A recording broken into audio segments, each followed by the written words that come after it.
Nursing college এখানে রয়েছে, এখানে রিসার্চ আছে, এখানে এএনএম ইনস্টিটিউট সেগুলো সারা ত্রিপুরাতে বহু জায়গায় রয়েছে, গভর্নমেন্ট লেভেলে হয়েছে, তাছাড়া প্রাইভেট লেভেলে হয়।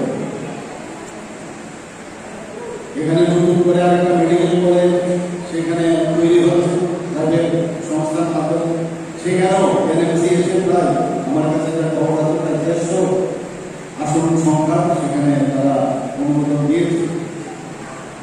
আমরা সমস্ত ডিস্ট্রিক্ট হসপিটালগুলোকে স্ট্যান্ডিং করার ব্যবস্থা করেছি।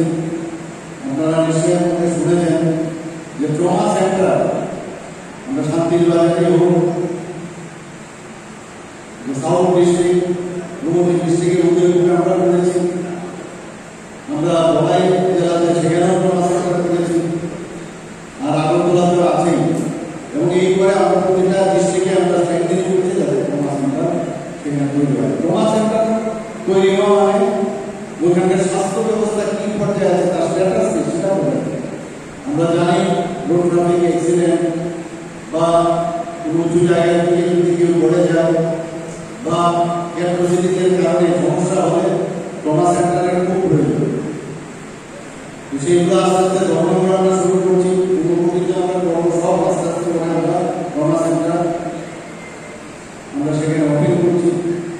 আমরা কার্ডিয়াক কেয়ার সেন্টার আমরা সামনে করেছি, সেখানে এখন কার্ডিয়াকের প্রবলেম হলে যাতে পরিস্থিতিতে রোগীর সেবা দেওয়া যায় সেই ব্যবস্থা ওখানে করেছে।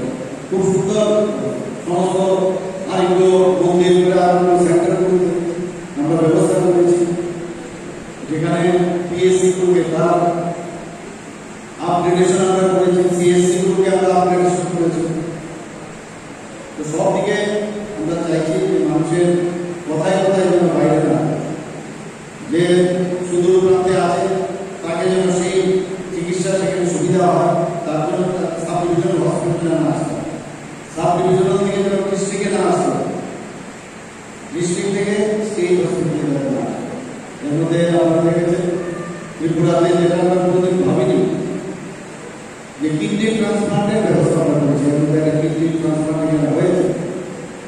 একটা কিডনি ট্রান্সপ্লান্ট করতে গেলে 40 লক্ষ টাকার মতো খরচ হয়, বিনা পয়সায় আমরা সেই ব্যবস্থা করেছি। মুখ্যমন্ত্রী জন আরোগ্য যোজনা 5 লাখ টাকা প্রতি বছর প্রতিটা ফ্যামিলিকে আমরা দেওয়ার ব্যবস্থা করেছি। প্রধানমন্ত্রী জন আরোগ্য যোজনায় এত বড় একটা যোজনা সারা পৃথিবীতে এই বিষয় নিয়ে আলোচনা হয় যে কিভাবে প্রধানমন্ত্রী জন আরোগ্য যোজনা কি করে উনি সম্ভব করবেন। তো প্রধানমন্ত্রী জন আরোগ্য যোজনায় একটা ক্যাপিং আছে, কারা কারা তার নির্দিষ্ট তার ক্রাইটেরিয়া। ত্রিপুরাতে আমরা মুখ্যমন্ত্রী জন আরোগ্য যোজনা